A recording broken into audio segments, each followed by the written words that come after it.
I'm like, the podcast is, it's for everybody. Anybody that values freedom and values the American way of life. There is an emphasis on the church and fellow members, but it's really for everybody, you know. So, but then again, you might not want to have thin skin. We're not preaching contention. We're not preaching violence. We're not condoning any of those things. We're actively trying. We're in a prevention role. Yeah. We're trying to keep these things from happening if we can reignite that spark and get people to love their liberty and love their Constitution and their nation again. And we can spread that. It doesn't have to get violent. And that's the optimal outcome. That's the goal. That's your duty as a man. Stand, fight, and protect what's yours. That's toxic masculinity. Women can do things that we can't do. When it comes down to it, I boiled it down to two roles that I have for them. For them to realize that that's my roles. One, to help them stay safe, and two, to help them learn how to make good choices. I've got a doll in my truck. I've got a doll in my truck. Yeah. Let's talk about old Ruth Bader. Anybody that would profit off of the suffering of the innocent is a true monster. Killing people is a big enough burden on your conscience as it is. Being justified, not being justified, I don't want to imagine what that's like, especially if it's against somebody that's completely defenseless. Completely innocent. Yeah. Americans. Do you know how many we lost in the Civil War? 438,000. Do you know how many we lost in World War II? No. I think it's about 408,000. So you're looking at 862,000 people in two of our biggest, bloodiest conflicts. And they're still far off from That's like innocent babies killed half the in the United States every year. It's very lovely. I don't know. It was very nice. Yeah, it was nicely put out. It was nicely organized. Are you gonna finish knitting a doily after this? I feel like I need a little crumpets and tea and. And my grandma, bless her dementia-riddled mind, said, "Oh, well, that's nice. Dementia and Alzheimer's is not funny,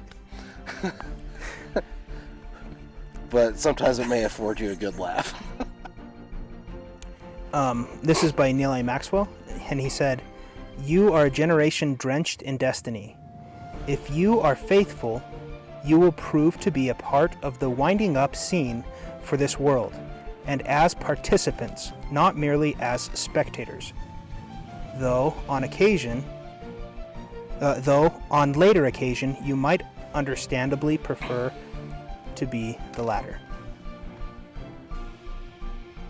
You shared that on our Facebook group. I did. If you haven't liked our page, please do so, and then please make other people aware of what we're doing and the awareness that we're trying to spread.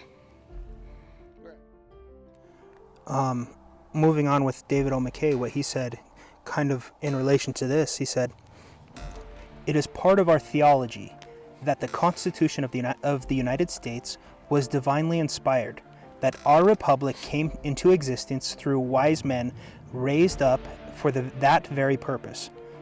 We believe it is the duty of members of the Church to see that this republic is not subverted either by any sudden or constant erosion of those principles which gave this nation its birth." James Burgess related that the prophet, while addressing the Nauvoo Legion several miles east of Nauvoo in May 1843, said that the time would come when the Constitution and government would hang by a brittle thread and would be ready to fall into other hands, but this people, the Latter-day Saints, will step forth and save them. When I think of our Constitution falling and being brittle, I think of our people being brittle. Of us not, I think of, you think of your rights that you have. Our founders felt those were self-evident, that they were obvious if you just sat and thought about it. But how many people go to the government to look for your rights? Do you know what I mean? People who would put you in chains, it's the first chance they had. The government doesn't give you your rights. If you forget who you are, if it's not self-evident to you what your rights are, That you were an individual, then you're what you said last week. You're a free-range human, or is that what you called it? I love that. That was so good. free-range human. The entire notion of forming this nation was individual liberty. It was the entire precedent of forming this nation. That man is capable and should live his own life, make his own decisions, be his own man. A government. Silence in the face of evil is itself evil. God will not hold us guiltless. Not to speak is to speak. Not to act is to act. I'm gonna stop. This has been episode 3. Thank you, all 4 of you.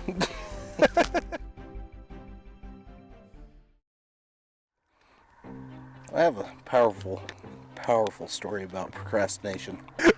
Well, what's your story? Tell me your story. It's not really a story as it is a demotivational saying. Let's hear it.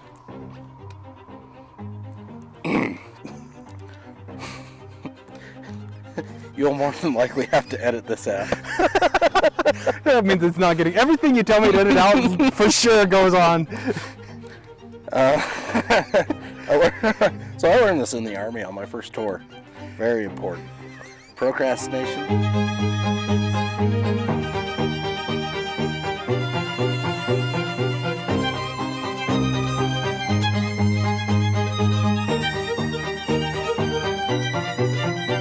Uplifting. I don't know if I'm going to edit it out or not, but I'm definitely showing my wife, and she'll be the decider. Oh, you know, but She's my moral compass. Katie tries, bless her heart. So, no. Oh, I've been telling people, I'm like, you know, the podcast is, you know, it's for everybody. Anybody that values freedom and values the American way of life.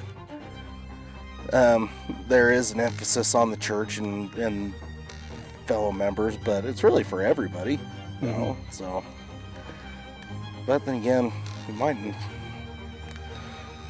not want to have thin skin. That's the thing that... if So you're watching. there's a concept that I really liked. There's a book called The Irrational Atheist. Vox Day wrote it, and it's about... he goes through... There's 4 different... they call them like the 4 horsemen of atheism or something like that. I don't remember. Sam Harris, Dawkins.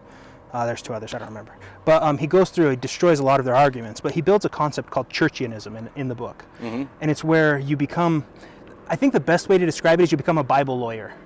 Someone who takes the scriptures and tries to justify your actions or your way of thinking through selectively choosing the scriptures. So it's like you give yourself a moral foundation off of just passages that fit what you're trying to illustrate.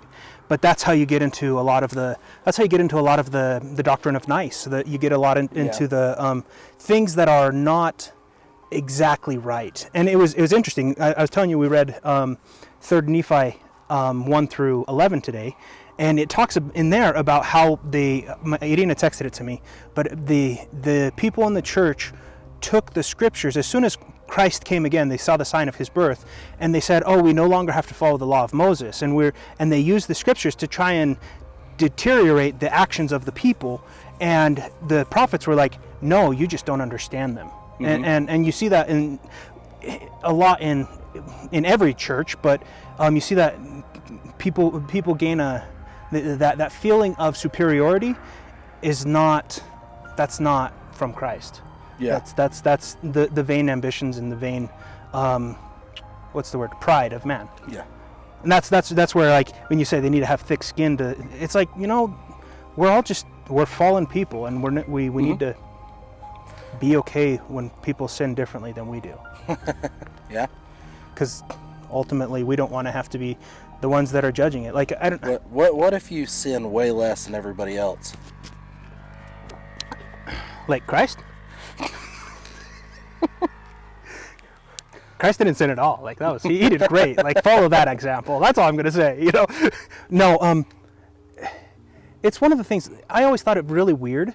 Not weird, but it was kind of a hard pill to swallow at one point, where the Doctrine and Covenants teaches that he who doesn't forgive sin, in him lies the greater sin.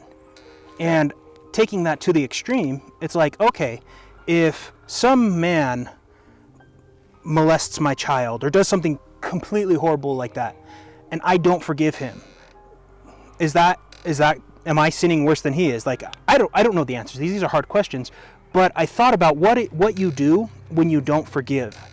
And literally, your attitude when you don't forgive is that someone has wronged you to the point that the atonement is no longer sufficient for that person. Yeah.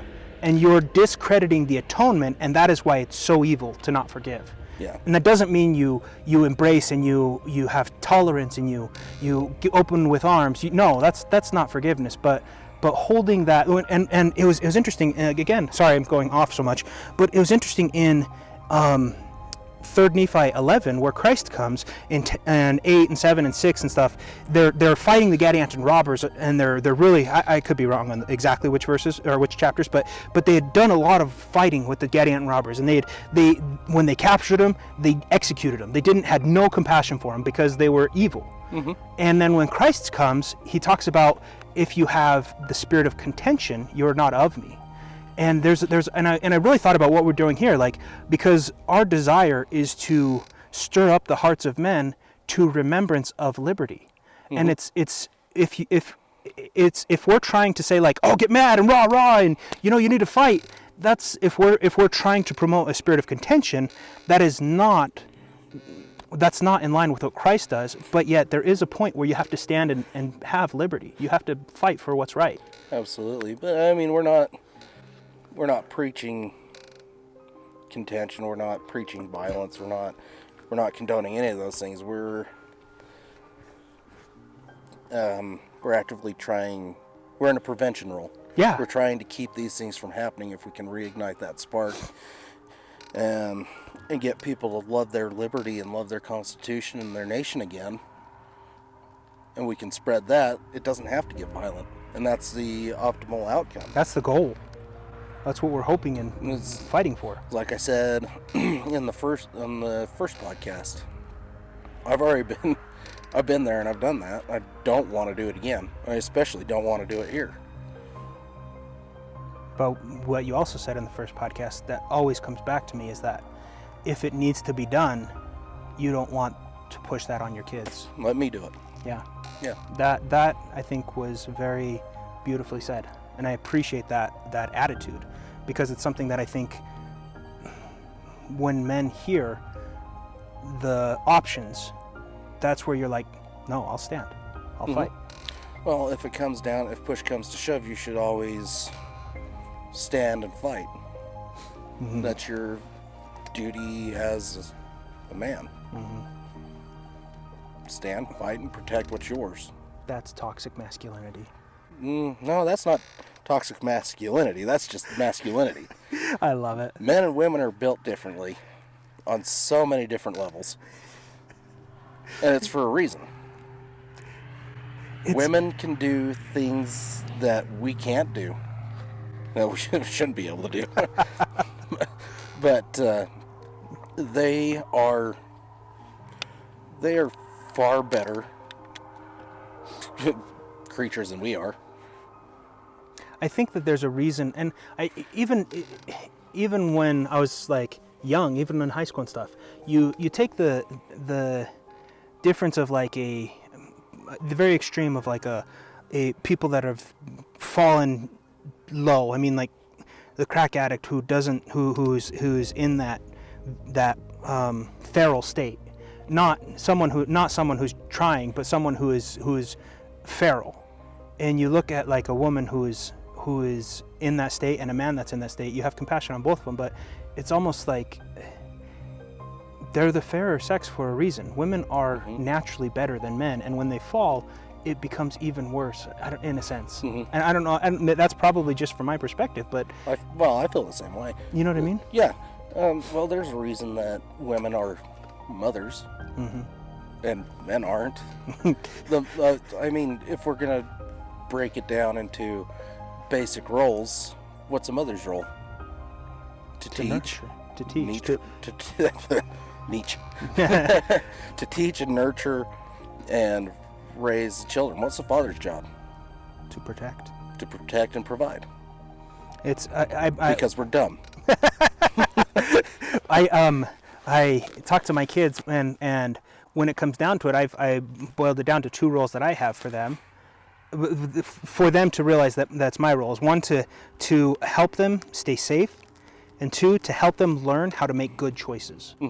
And that's when they're in the place where I have to punish them, or I have to like, okay, you have to, the foot is down, whatever. But that was from Inside Out. Anyways, when it's a funny show.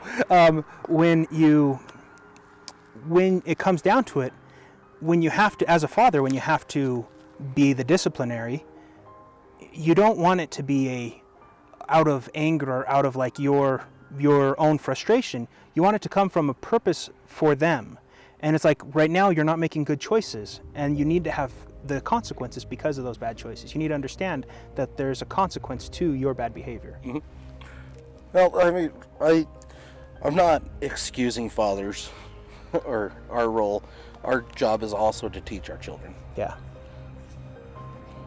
And both parents should be teaching, but the primary roles are what they are.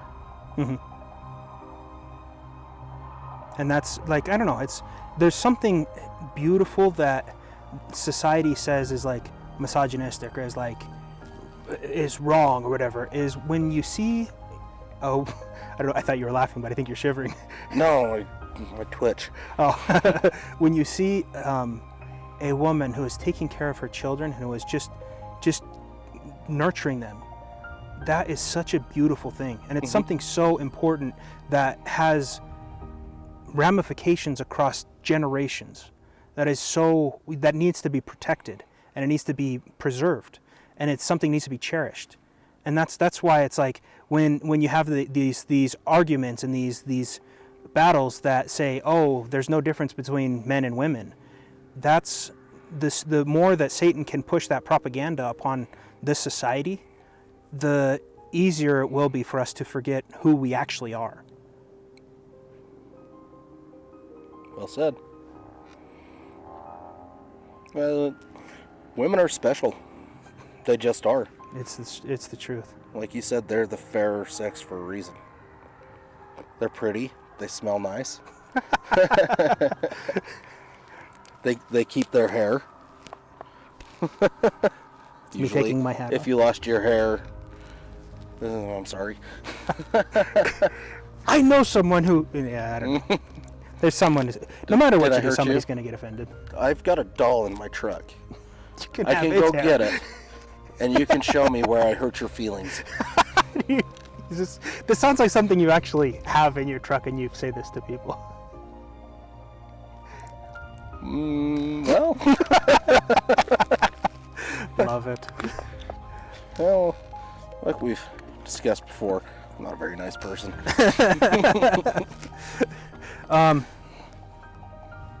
Do you want to go over any of these that we talked about? Which one do you got there? What was the top one?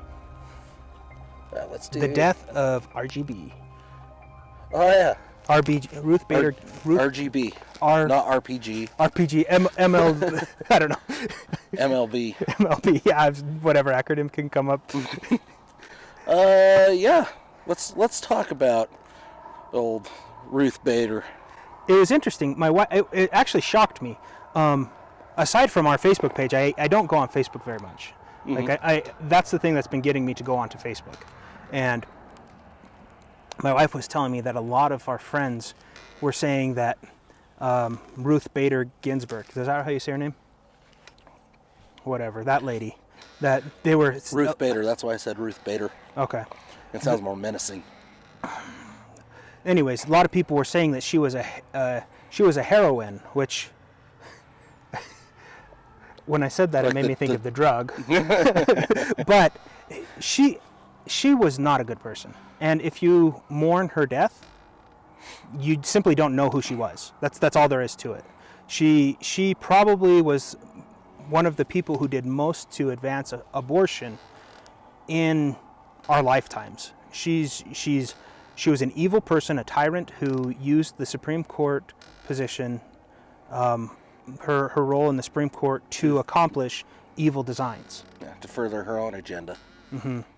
And those are people who agree with her, mm-hmm. which is what the other side does. The progressives, that's what they do. They further their own agenda, and they don't give any consideration to right, wrong, or whether it's constitutional or not. Mm-hmm. I had an argument with somebody today about Planned Parenthood. Oh, man. They had said on a post on Facebook, they had said the majority of Utahns support the person's right to choose an abortion. No, Well, I don't. well, that depends. That depends I on don't- how the question was asked. Yep. If you want a specific answer, how are you going to ask the question? You're going to tailor it to who you're asking it to, Mm-hmm. right? Mm-hmm. So, and I don't think most people will say, well, a woman should never get an abortion, period. I mean, there's rape, incest, if it puts a mother's life at jeopardy.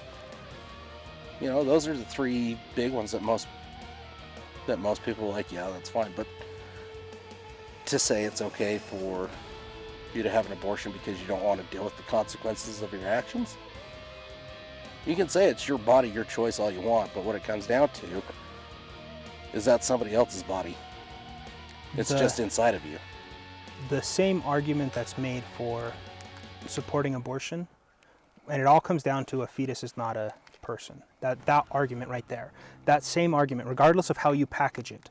Oh, there are a million different ways to package it. That same argument is the same argument that was used in the Christian, in our nation as it had its Christian heritage for allowing slavery.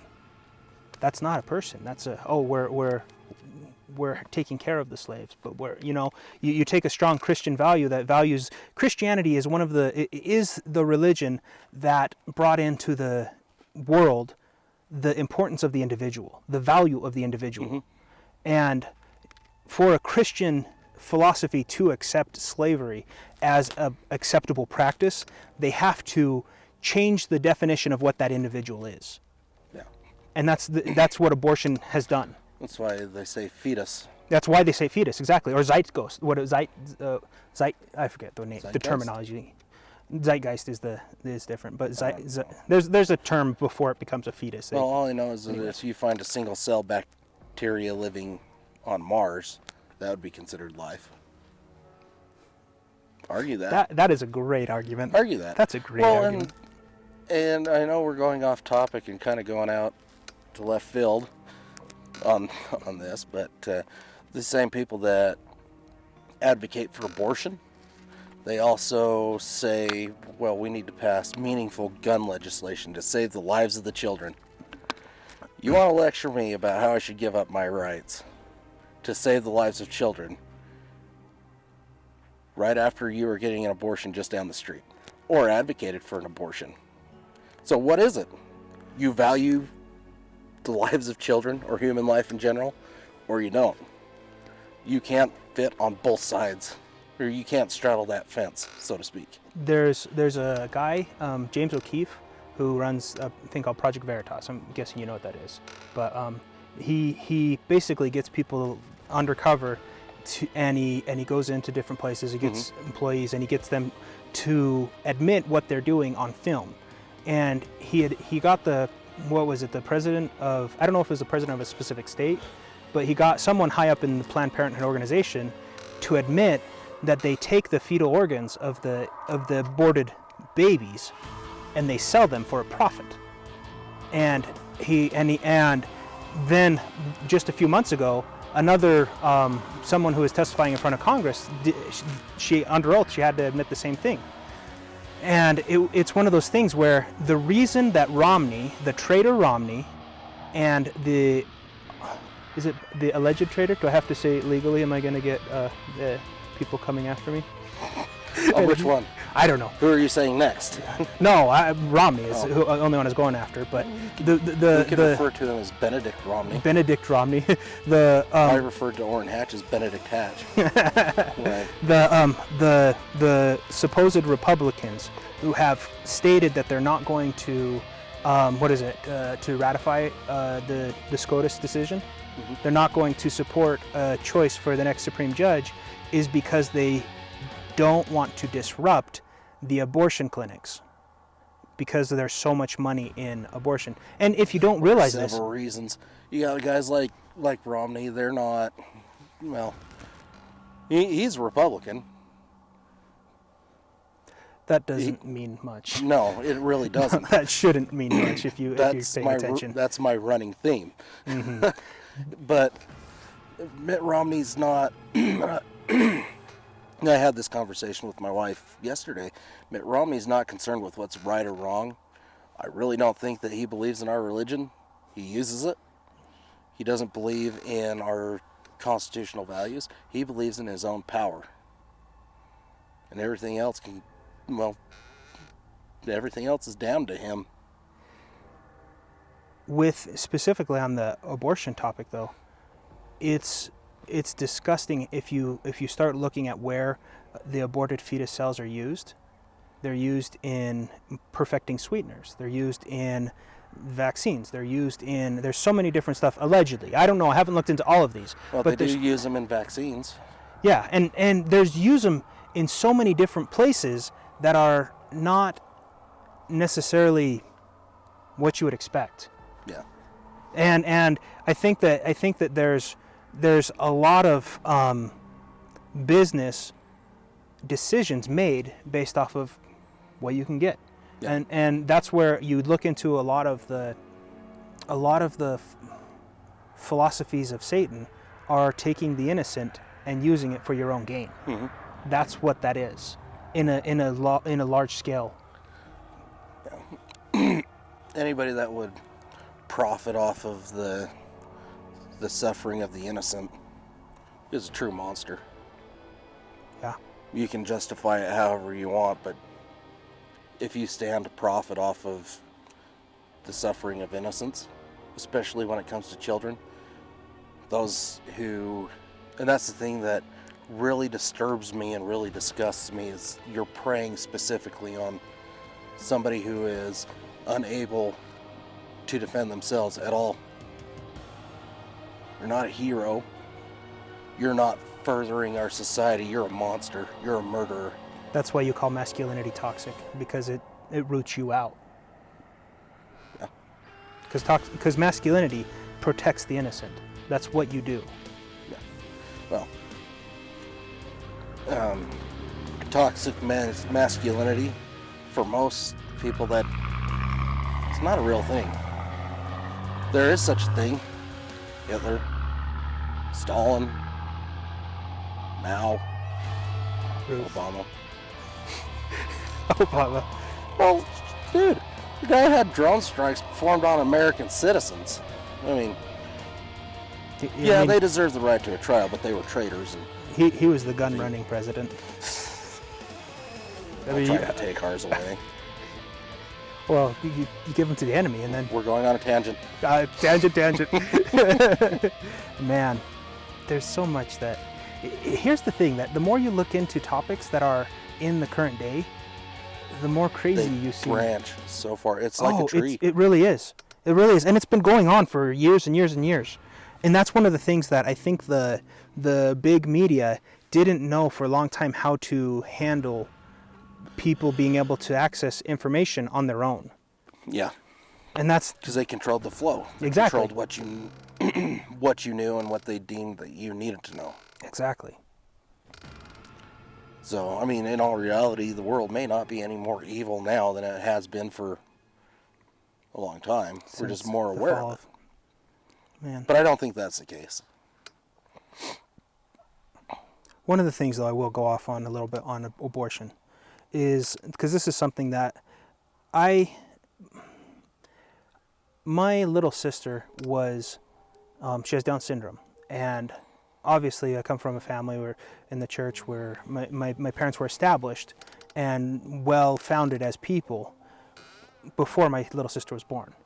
She's 7 years younger than me, but in California, when my mom was pregnant with my little sister, and they found out that just the chance that there was Down syndrome in her, that the doctor first, he wanted to do an invasive test that would put her at danger, just so they can find out. And my parents almost did it, and they decided they backed out because it was dangerous for my sister. And the doctor, when they backed out, he got mad at them, and he said to my parents, to my mom, he said that if that child has Down syndrome and you don't abort that child, you're an irresponsible parent.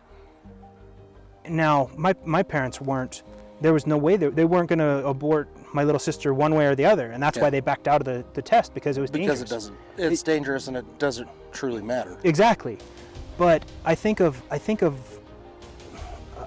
some teenage kid or some young woman who got pregnant and doesn't know what to do, and isn't established, and doesn't have a network of family that helps support her.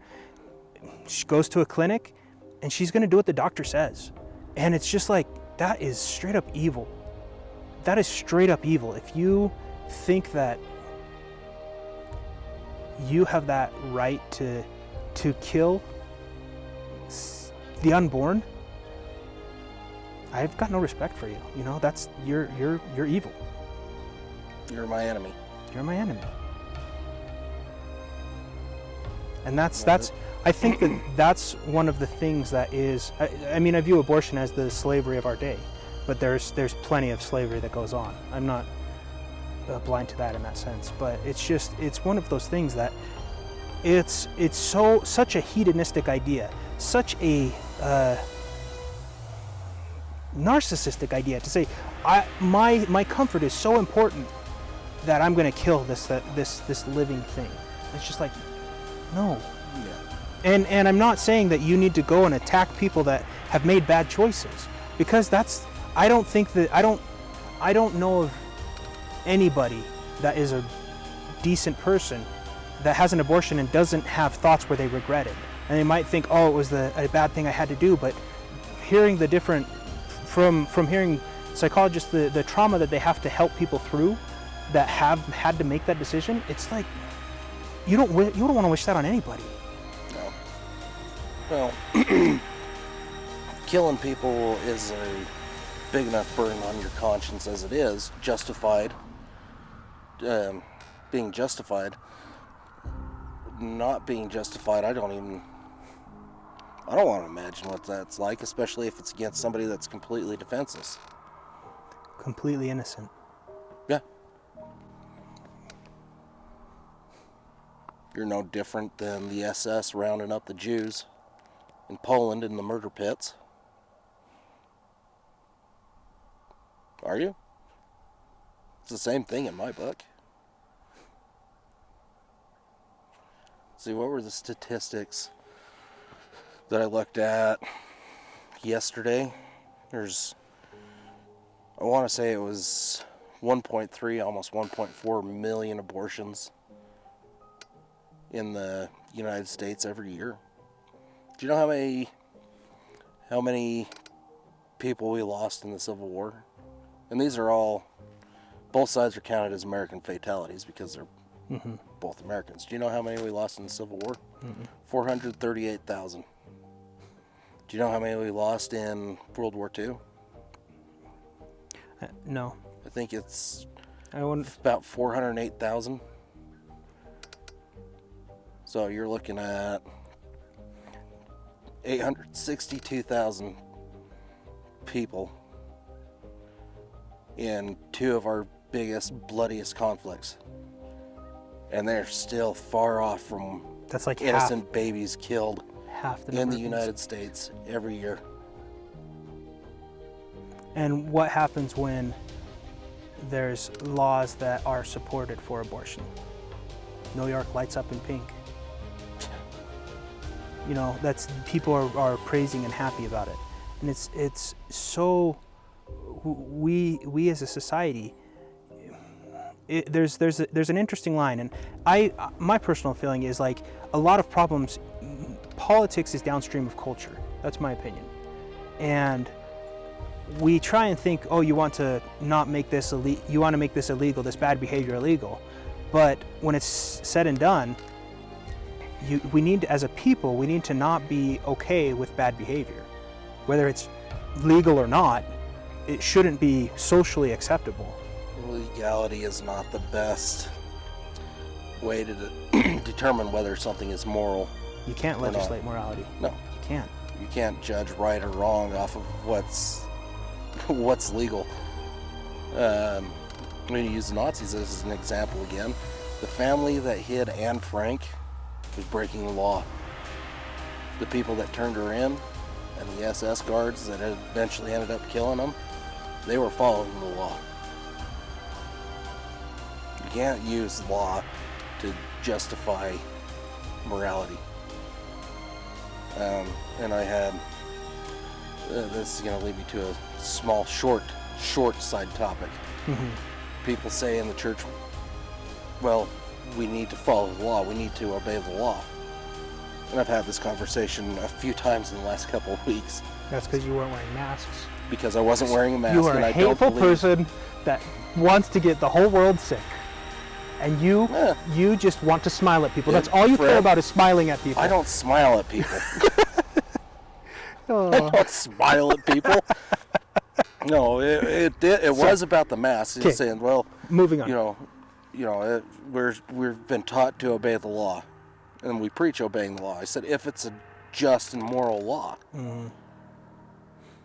Well, the prophets asked us to wear a mask. Well, that's all fine and good. He kind of has to. He has to set an example. And, well, I'm not going to say it. Never mind. Well, that book, the movie that we watched, the Prophets and the Constitution, highly recommended again. But it does a very good job at going through and illustrating from the Doctrine and Covenants what laws we have to follow and which laws we are morally obligated to oppose and to break. And it all comes down to if the laws are good. I mean, I don't remember exactly how it's laid out in the Doctrine and Covenants, but that movie goes through and says it, and it was very nice. It's very lovely. I don't know. It was very nice. Yeah, it was nicely put out. It was nicely organized. Are you going to finish knitting a doily after this? I feel like I need a little, crumpets and tea and... So when my brother and my cousin were still going to college, my grandma asked them what they were going to do after school, and my brother said, oh, we're going to start a chain of brothels and operate them across the country. And my grandma, bless her dementia-riddled mind, said, oh, well, that's nice. Just agreeing. My aunt brought my grandma over to our house once, and I was in middle school, I think, but I had built one of those boxes that you slide it open and the thing comes out. The little mouse or a spider, mouse or ant or something, yeah. But I showed my aunt and my grandma, and my aunt, she was clever, and she was like, is this going to scare me? She's like, if this scares me, I will never trust you again. And I was like, no, I completely bold-faced lied. But, so I got both of them then. My grandma, she had Alzheimer's. She opened that thing probably 6 or 7 times that same day.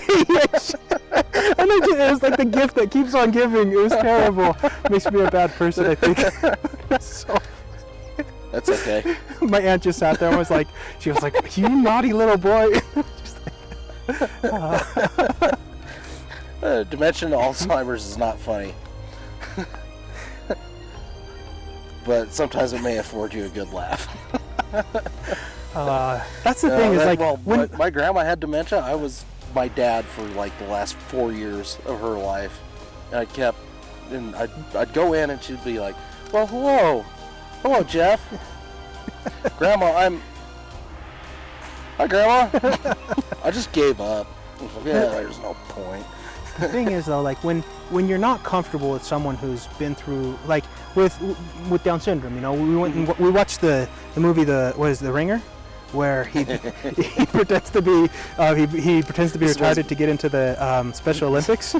My friends thought they were like scared to watch that with me. That movie's funny. And it was so funny because like the guys there that had like Down syndrome and stuff, the people in the Special Olympics, they were the ones that were on the insides of the jokes. And it's like when you're unfamiliar and uncomfortable with the situation where like Alzheimer's or in dementia or death, retardation stuff. Yeah, when you're unfamiliar with it, you naturally want to protect it because it's like, oh, don't be jerks, don't be like, but really, people that go through that, they're still people, and you need to relate to them on an individual level and enjoy life with them. They're not going to be. Yeah. How long have we known each other? Too long, probably. It was too long before it happened. Yeah, that's the truth. We've known each other for 20 years. We've been friends for 20 years, 2 decades. 20 years and 3 days. Just kidding, I don't know. I wanted to go. I'm sorry, finish. I apologize. Yeah. But, so my point that I'm trying to make is, we've been friends for 2 decades. And do you remember, oh, hell, we'd be in high school or shortly after, or whatever, and I would tell you that you were a retard. And you remember everybody's reactions, everybody's gasping and acting like I'm the most terrible person that ever walked the face of the earth. I don't think that was You right. can't say that to him. I'm like, why? I don't remember this at all. Dude, that's happened all the time. I always called you a retard. I remember you calling me retard. I don't remember people getting like, I don't remember people getting all uppity about it. Oh yeah. I believe it happened. I just don't remember it. It's all the marijuana.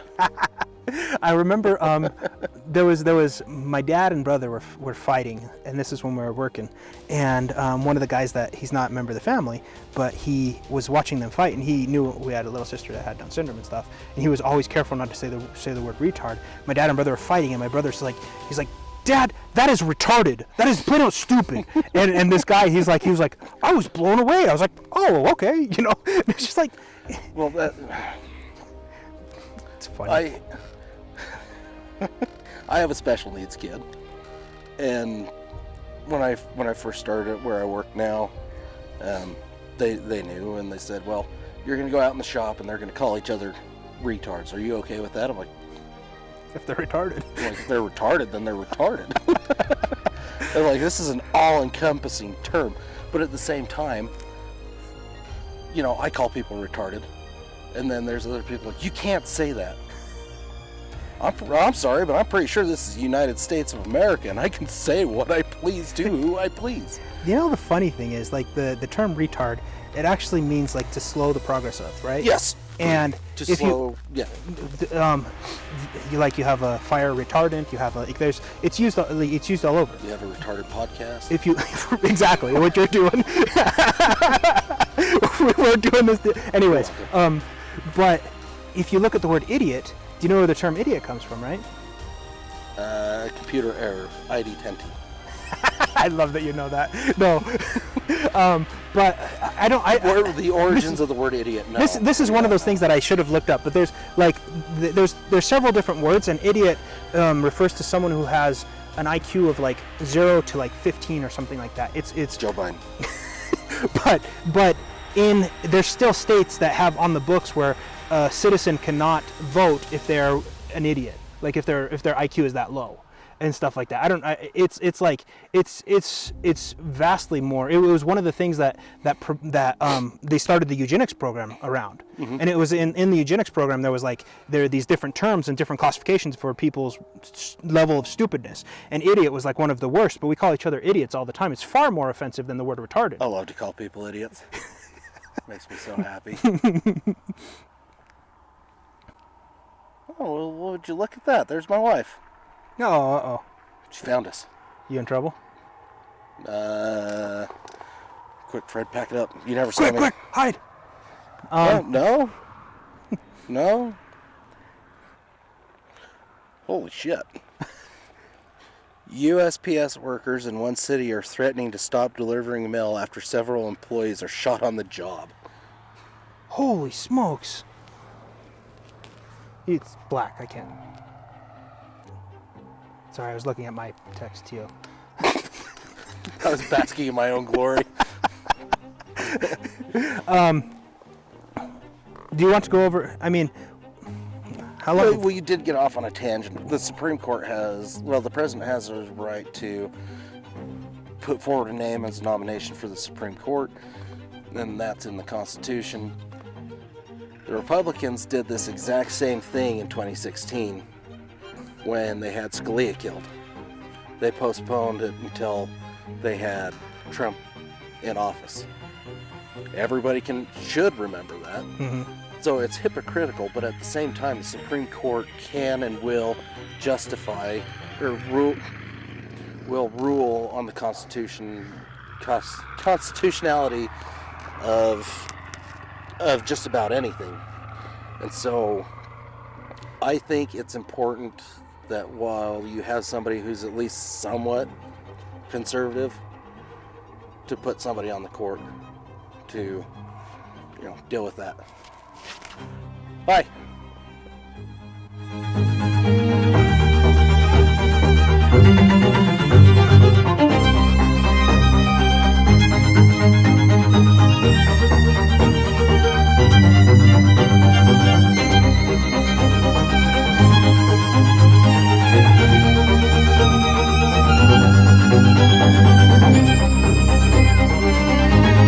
Great view from back here. We're live.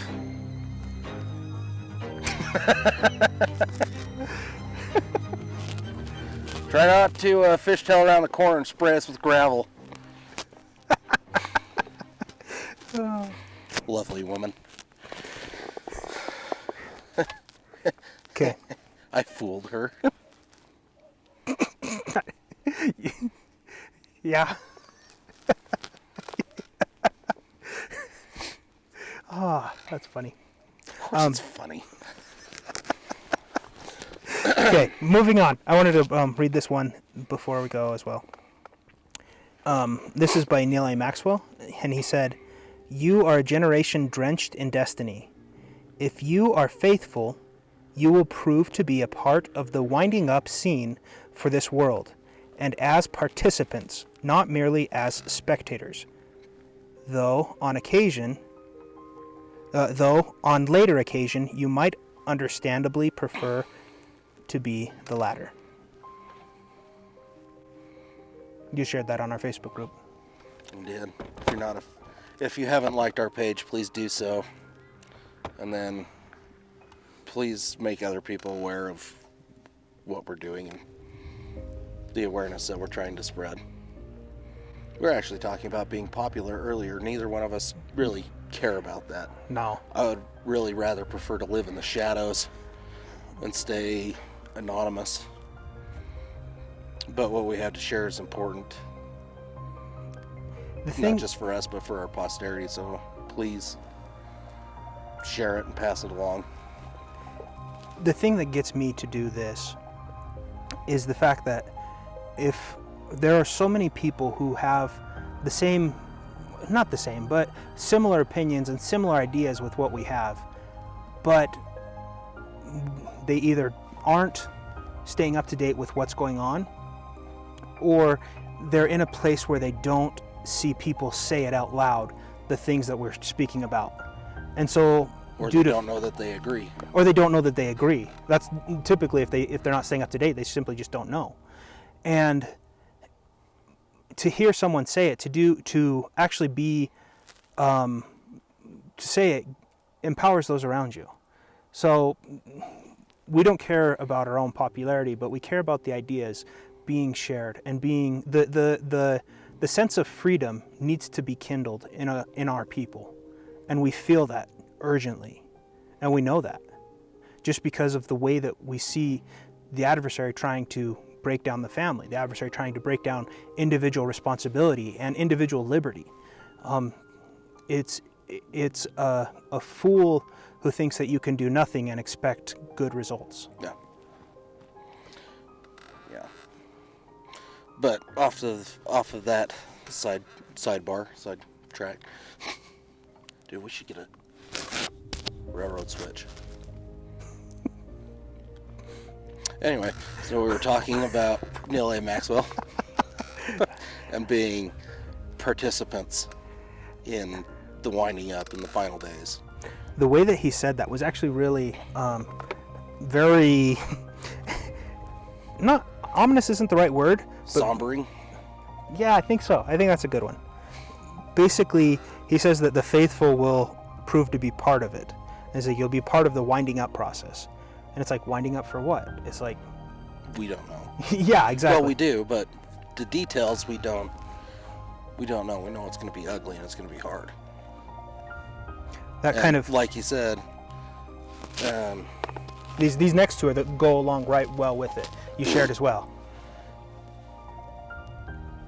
though on later occasions you might understandably prefer to be the latter.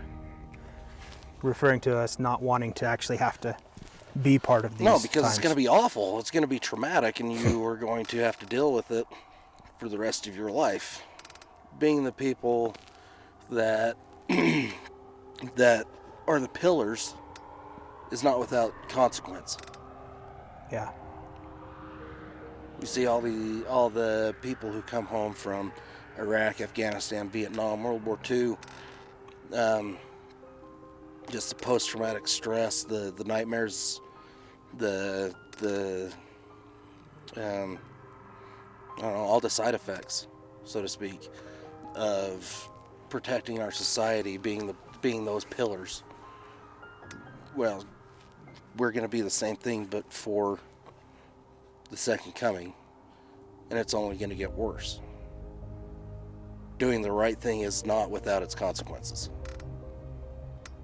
No good deed goes unpunished. And no victory without sacrifice.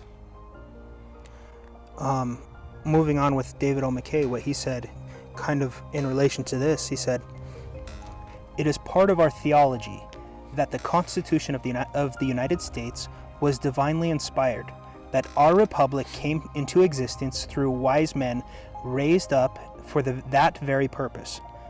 We believe it is the duty of members of the Church to see that this republic is not subverted either by any sudden or constant erosion of those principles which gave this nation its birth." That's powerful. It points out that part of the theology that we believe in supports the freedoms that we are fighting for. And it's I don't know if rare is the right term, but it's noteworthy for sure. Every time that you see general authorities and the prophet, members of the quorum of the 12 apostles, and presidents of the church link our religion with the government in that sense, in that direct of a way.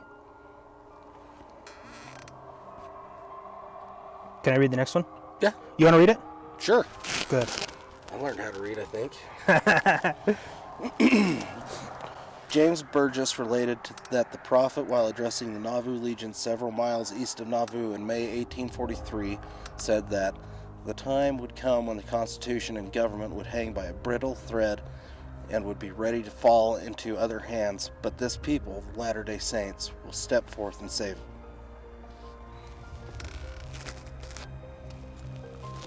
That's been prophesied for a long time by not just Joseph Smith. We have work to do. I would ask, what do you think that means, hang by a brittle thread? I don't know. How would that look? That's, you know what I mean? Well, we were just talking about that before we started. Mm-hmm. My, how the tables have turned. But we've come full circle now. Our job is done. I'm confused. It's okay. Don't worry. I was thinking of the bugs. A mosquito flew into my eye. I'm embarrassed. I was trying to think of something mean to say, but my wife tells me that I interrupt you too much, so I apologize for that. I think we interrupt each other. I'm obviously better at not doing it than you are. Just like everything else. Even humility. Okay, but I don't know. I don't know if we look at it from where we're at now. I would assume that our rights have been taken, but I don't necessarily know that that's quite right either. Because if the rights are taken and they're lost, I don't know. I think it looks more like what we're seeing now with our rights being attacked.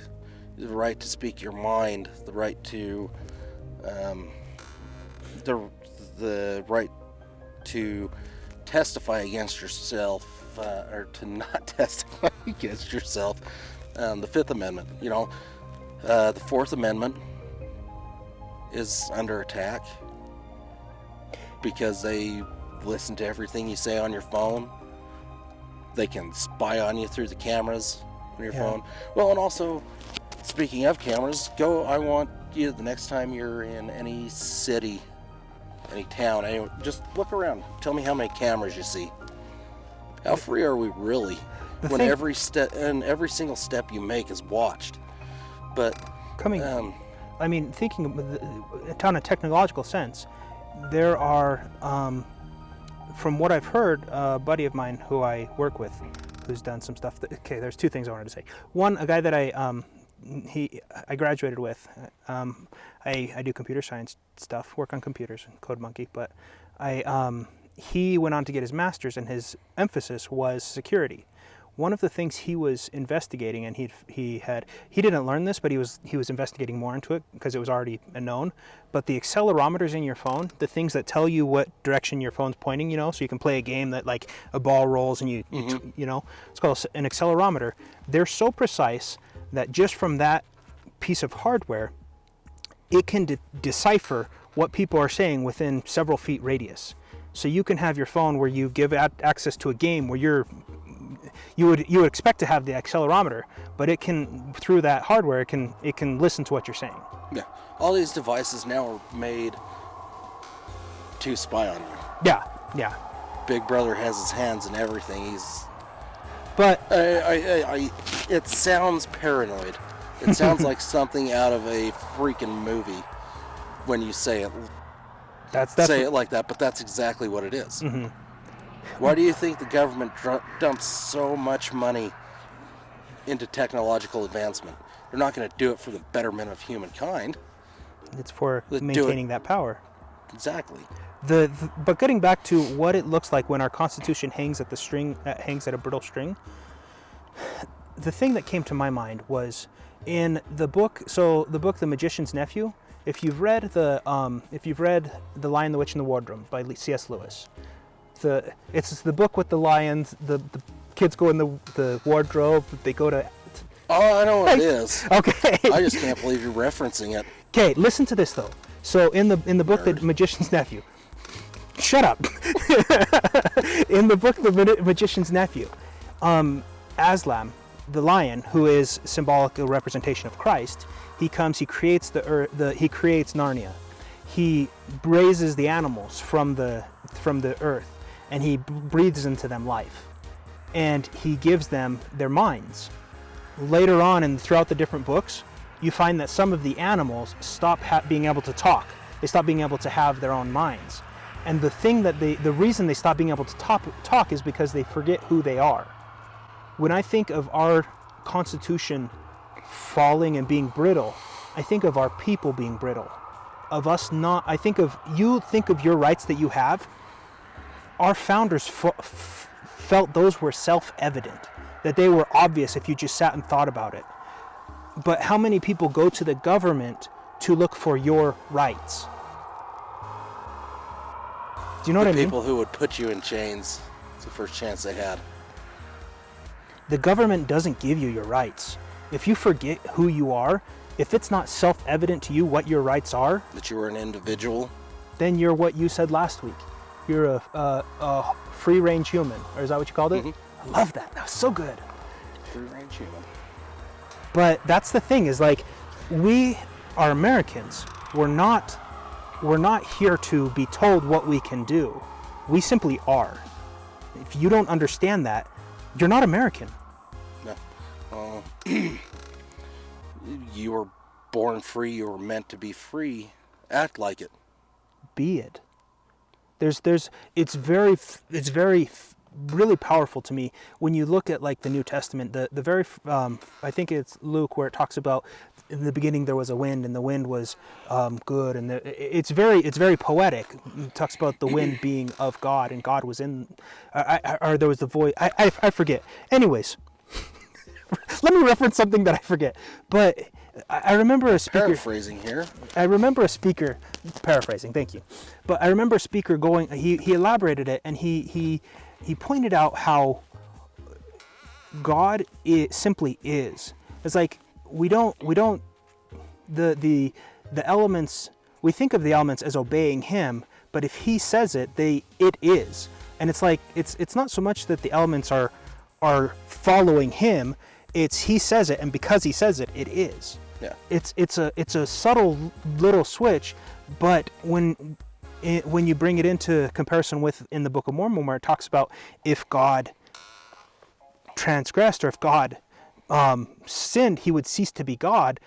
That's a very deep I don't want to go see deep doctrine, but that's a very profound statement in the Book of Mormon that teaches that God is the way He is because of who He is. And this life is the time that we prepare to meet God, and we prepare to become heirs to His kingdom. We prepare to become what He wants us to be. And it's like, it's not so much you do the right things and then you get things. No, it's you become who God wants you to be. And that's part of being an American, is being an American, not just following with what you're told and listening to what the government says or what this group says or this left or right or whatever. No, it's be American. The entire notion of forming this nation was individual liberty. It was the entire precedent of forming this nation. That man is capable and should live his own life, make his own decisions, be his own man. A government by the people for the people, and that is a concept in itself. Instead of having kings or judges or rulers over you, it's meant to be for the people, by the people. And I love how you remind me that it's not leaders that we look to, it's representatives. They should represent you. They were elected to govern for us, not to govern over us. And they need to be reminded of that. I'll correct anybody who says our elected leaders or elected officials. No, don't call them that. They've let it go to their head. Yeah. You need to remind them that they are elected representatives. They are an employee. They are not the employer. They are not the CEO, the CFO, or anything else. They are the freaking janitor.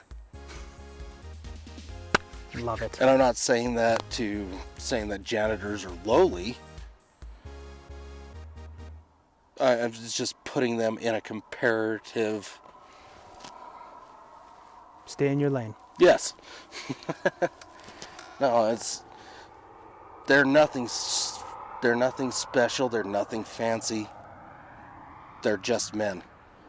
and women. For future reference, if I say just men or refer to man, speaking for both mankind. I don't think they're just men. I think they're unjust in a lot of ways. Well, yes, but Just kidding. I'm purposefully misunderstanding. Okay. I will slap you. Thanks, Mitch. I think that today's been, it's been good. It's been good that we had the references. See the size of that thing? That's going to Me- come just flashing across your face. Okay. Maybe. My hands are cold. Some of us can't prepare. Is there anything else you want to go over real quick before we finish? I don't think so. Like I said before, we have a lot of work to do. Yeah. We as a people, Yeah. hopefully, very doubtfully, we need to correct our path as not only as a nation and as a society, but as individuals. One of the We things. can all do better. One of the things that comes to my mind when you say that is, as far as an actionable, something that you can actually do, support people and things that you agree with. Go seek out media, seek out entertainment, seek out things that are local, things that are people that you find value in. Don't give money to corporations or organizations or things that are fighting against you, because there are a lot of our society is fighting against our culture and our way of life, and fighting against our freedom. And the less you feed them with your money and with your support and with your time, the better it is for our country. Absolutely. And I think that last quote that you wanted to share fits in perfectly right there with the German fellow. Oh, okay. The one that we didn't look up who he was. Dieter? I don't remember his name. Why isn't there a picture of me as your screensaver? Because I put important people on my screensaver. Yeah, that guy. Dude, Okay. 4 eyes. Silence in the face of evil is itself evil. God will not hold us guiltless. Not to speak is to speak. Not to act is to act. And that's by Dietrich Bonhoeffer. I don't know who that is. It'd be interesting to learn who that is, but I agree with his For you words. next week, We'll have an answer next week, yeah. which we will inevitably forget. We'll have an answer that we'll do it off camera. Just kidding. Message page will tell you, Yeah, but bring 3 friends with you. If somebody cares, we'll look it up. But you've got Google, you look it up yourself. Yeah. We're not your parents. Yeah. I like that. God. But that's all. Is just support what you find value in, and find value in things that are good, and don't support things that are fighting against your culture.